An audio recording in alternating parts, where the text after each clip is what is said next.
Hey guys, how's it going? So today I'm going to be showing you guys some new EDC gear and some EDC gear that I have been using in some cases for over 6 months and in some cases for just about over a year now. Now clearly these are not items that I would not be carrying all this stuff, using all this stuff at once. These are things that get picked depending on what I'm going to be doing and what I want to be carrying, if I'm going to be in an urban setting or a rural setting. And then these items aren't necessarily going to be carried in my pockets. If I'm out at town, I always have this with me.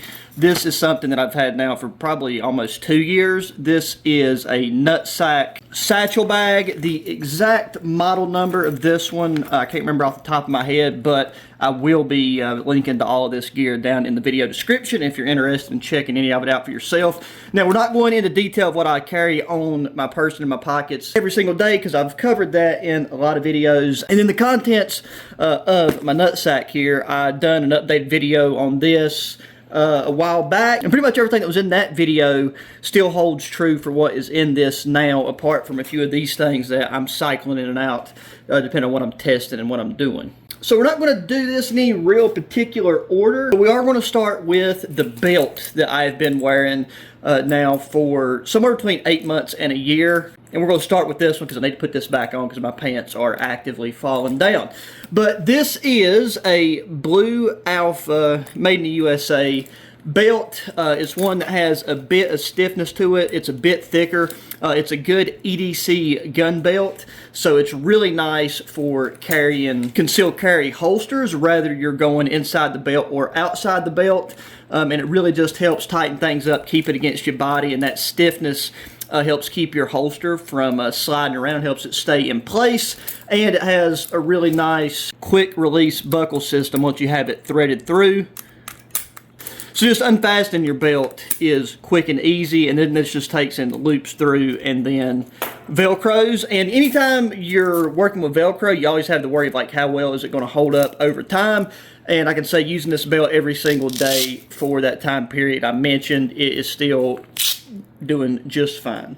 Okay, now next up, before I put that belt back on so I can show you guys how exactly it works, here is a EDC fixed blade knife that I was really excited to try out and start carrying. So this is the Colonel Blades pistol grip style fixed blade knife with a really nice lock-in sheath that has a belt clip. So this right here can be good for carrying inside the waistband. I mean, you can carry it outside the waistband if you want to, but that's not really what this thing is intended or designed for. And as for me, with inside the waistband, I can have it, you know, in the right-hand carry. Now, anybody that's been around the channel knows that I carry a firearm. Like, I have a concealed carry permit. I've had that since I turned 21. But I will be traveling through some places where they have very stupid gun laws, and even getting an out-of-state concealed carry permit is very, very difficult. So this is going to be my answer, one of my answers to that problem. And this just has a very similar concealed carry draw and feel to it. And then, I mean, you also just have a really nice EDC fixed blade and knife. It's very sharp.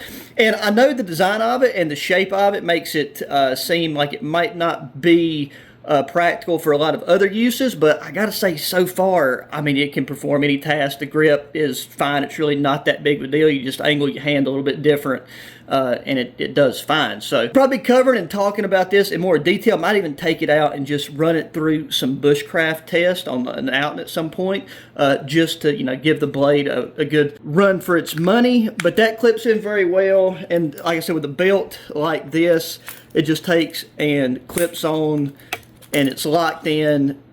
It's actually, whenever you have this on the inside, it takes a little bit of effort to get this thing off. So you're not going to be reaching and drawing for this thing and having it slip and, you know, not properly draw out of the sheath. Yeah, that Colonel Blades knife, so far, really, really liking it.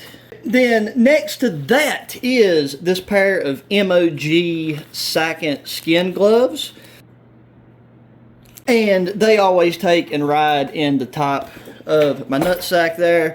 So these are really nice form-fitting, highly cut resistant in the palm gloves. And I mean, to be the level of cut resistant that these things are rated to, and to have like such good tactile feel with them, and have the dexterity and freedom of movement that these gloves offer, I mean, I really, really like them and have been using them. Now, these are not, you know, work gloves. Like, these aren't going to replace like the leather gloves that I typically, you know, carry clipped to my side. But for urban situations, and then if you ever just need to have a pair of gloves to pick something up, these are great. Like, you know, I wouldn't be scared to handle broken glass or anything with these types of gloves. And just having some hand protection on hand at any time is good. So these are the ones that I had picked up from Military First. So I'll make sure to link to this stuff. Now then, a small first aid thing that I added, I keep 2 packs of these slide down in my bag there, and I've added some of these to my kits, but these are Sinvac wound closure devices. So this is those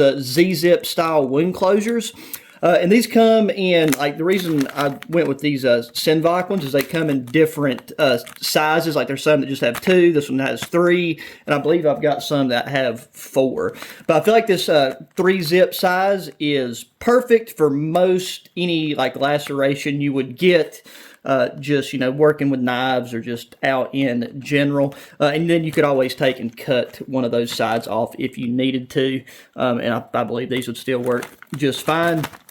But these Z-Zip wound closures are fantastic. Highly recommend. Oh, and then one thing too, beside the wound closures that go along with the kernel blade there, is it comes with a trainer, which is really nice. So it's like, if you're really new to, I'm going to call it maybe like a karambit style knife, even though that one's meant for more of a forward grip for puncture motions and, you know, slashing with a forward grip. This is just really nice to give you a feel for how that handle is, and will allow you to practice without running the risk of cutting yourself, so that hopefully you won't need to use something like that. Moving on, so beside that, this is a cool and unique piece of gear. So this is from CountyComm. It's a titanium persuasion device, or just a very fancy bottle opener. And that bottle opener is on there for a point, because if you want to carry this, you know, low key, you get questioned about like, what is it, what's it for? You can just say it's a really high-end fancy bottle opener, and you can kind of end the conversation there.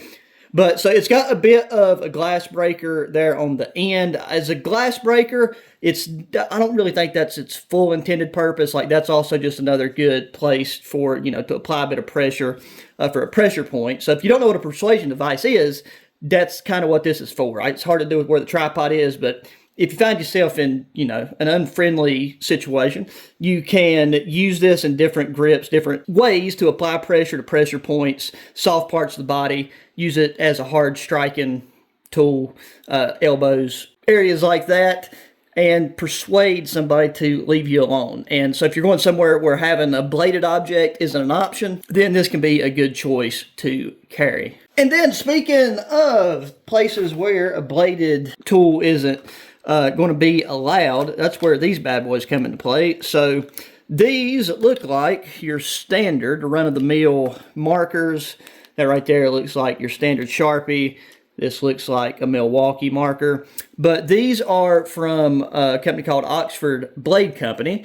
And these are G10 self-defense pen/markers. So as you can see, when you take that cap off, it looks like just your standard normal Sharpie marker. But this right here has a G10 insert that is very pointy. And then if you ever got questioned about these, you could just say that it's a wood marking tool, which is kind of where the Milwaukee version comes in, where you could say it's not for actual marking, it's for scoring lines in wood for cutting. Use these at your own discretion, but they're G10, which means, you know, you're not going to be detected on a metal detector with these, which is the big draw and appeal for, you know, situations that I won't highlight here, but good to have so that if you needed to poke something, you could do it, and you know that most likely you're not going to get questioned about these in the first place, because they just are so low key and regular looking. Then beside that, we have an actual writing device, and this is the pen that I have been carrying in my nutsack for well over a year now, and still haven't had to replace the ink cartridge. Now, I'm not writing every day. Like, this is just something that I reach in to take some quick notes. You need to sign my name, fill something out. But this is a titanium bolt action pen, As you can see, I don't know. So, bolt action pin from Vulcan, if that will focus and show up on the camera there. But yeah, just a super well-built pen. You know, if you're somebody that loses pens all the time, then you probably don't want to invest in something like this. But if you can keep track of them, this is great. Then you have a really nice high-end glass breaker there on the tip. And, I mean, it's a solid titanium pen, so, I mean, you could use it as a bit of a Kubotan if you wanted to. Then another item I've been carrying and using for a while now, probably about the 6-month marker. This is a Night Eyes power bank. It is the NB 20,000. So you got 20,000 milliamperes of battery there. It's USB-C to USB-C. And then I've got that, like the cables and stuff that go along with this for my devices in my bag. This thing charges super fast, like it'll charge your devices super fast, and it recharges fully really quick. So like having USB-C to USB-C, depending on what you carry, you know, most things are your standard USB to USB-C, and those are the most common cables. Like C to C is becoming more the standard because it does charge quicker. But you know, keep that in mind and make sure that you have the appropriate cables with you whenever carrying your power bricks with you. Then I've already covered this in some of my EDC videos, but I didn't want to leave this out. This is my wallet that I've been using for a while now. This is a Dango wallet. This particular model is the Spec Ops, and that is because of the insert here. And the wallet itself is really, really good construction. I mean, just from using it, you got your wear there, some of the paint material coming off. But I keep cards, some cash in that silicone band there. Then on the back, you have another more place to put cards. It's easy to slide them out. But then for the insert, it just takes and pulls out like that. And I'm not going to go into the individual tools here, but you just got a nice multi-tool. And just a couple of the quick highlights. You got your bottle opener. You got like a seatbelt cutter right there. And then you have some serrations right here, which actually is sharp enough to do some cutting. That's what I like about this. It's not just like the gimmicky card that has like teeth on it that are flat. You can actually cut through a lot of stuff with those little sharp teeth there. So really cool. And when I first seen this, I thought, well, once you have your cards and everything in there, it's going to be like really a pain to get that back in. So it literally, you just push it in, pick up on your silicone band there, and it would just slide back into place, no problem. So it's actually pretty quick and easy to you know, use the tools on that if you need to. Now on to some small EDC lights. I've done a video not long ago where I was talking about my top you know, 5 EDC lights for like 2025. And so the Woobin G5 was in that, and so I'm not going to go into great detail, but this is a great little EDC light. Wouldn't be my go-to in my pocket. I always like to have a larger light unless I'm in, you know, slim fitting pants or something to where something like this isn't an option to have on my body, but I would have this in my bag as a backup, period. But this one's cool because you got a clip here that rotates around, so you can easily clip this to a hat, and then your bulb head right here swivels around so you have directional beam. If you're wearing this on your hat, you can point it down, straight, whatever. It's also magnetic. It's got a magnet right here on the bottom that is strong enough to hold its own weight. Waterproof as long as you have your port there closed, and then you also have the unique option in such a small light like this to have RGB light, so you can completely change and cycle through a good range of colored lights with this. And then your little wheel right here is what adjusts your brightness of your white light whenever you are using it. Then this other light is one that I didn't have at the time, but is now within my top favorite little EDC lights like this. So this is the Ravivon Angel Eye E7. You guys know Ravivon makes some of the just best and most well thought out EDC lights out there. And so real quick, you've got your white light, you can hold it. Going through, you have to actually take and learn, take a second to learn the button combinations for how these lights are programmed. But you have just your standard white light. This thing can be really bright. You can click through the brightnesses like that. You can hit it for flash and SOS. Then on the front, you hit it once, you got your white light. You double click it, you've got a UV light, which, you know, like, so you can look at the security strips and $100 bills and just do the other things that you'd want to do with the UV light. And then you also have a clip on the back, so you can clip this onto a hat and utilize that white light for a headlamp. And these sizes are really good for that because they don't weight your hat down to the point that it almost makes it impractical to use.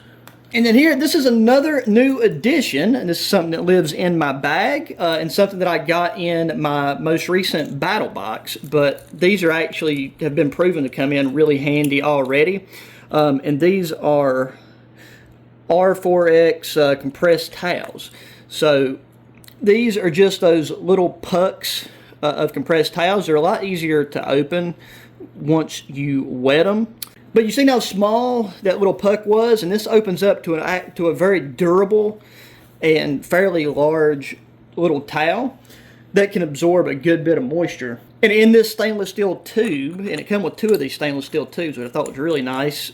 That's waterproof, keeps them dry, and this will hold 11 of those tabs. A couple stacked up into the lid area, and then the rest, you know, down in the main body of this tube. So I'm going to keep playing around with these, but again, they're really nice to have on hand because these are way more durable than like pocket tissues or anything like that. And unlike carrying around wet wipes, you have the option to just open these up and use them dry.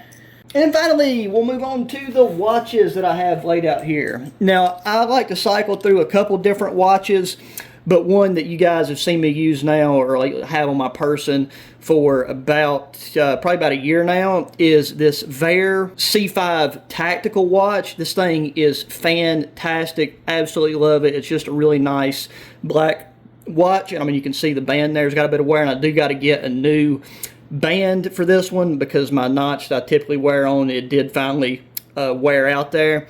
But this right here to its right is new. This actually come in the mail today. So this is the Vaer S5. And as you can tell, it's got a bit of a different look to it. The tactical has the date there. And this one is just a more simple look, which I really like, that just has your primary numbers around the inside of your bezel. But both of these have really nice glow-in-the-dark lettering and watch hands, and they just charge up with UV light, or you can take an LED light, shine it on it, and it'll charge these up pretty fast. So you'll be continuing to see me wear the black tactical series version, but I am going to be taking and slapping this bad boy on and wearing it for the next little bit. That is everything that I had laid out to show you guys today. Really curious to hear what you guys think of it, if y'all have used or have any experience with any of the stuff here. They said some of the stuff is very new, not just to me, but even on the market. So I'm sure, if anything, hopefully you guys will be interested in seeing how this stuff is used and utilized in the future and the upcoming videos. I'm going to do it for this one, so please make sure you hit that thumbs up button, subscribe if you've not already, share the channel and the videos with your friends, family, anybody that enjoys good old outdoor activities and gear. Again, hit me up in the comment section. All the gear will be linked down in the video description. Till the next one, guys, adios.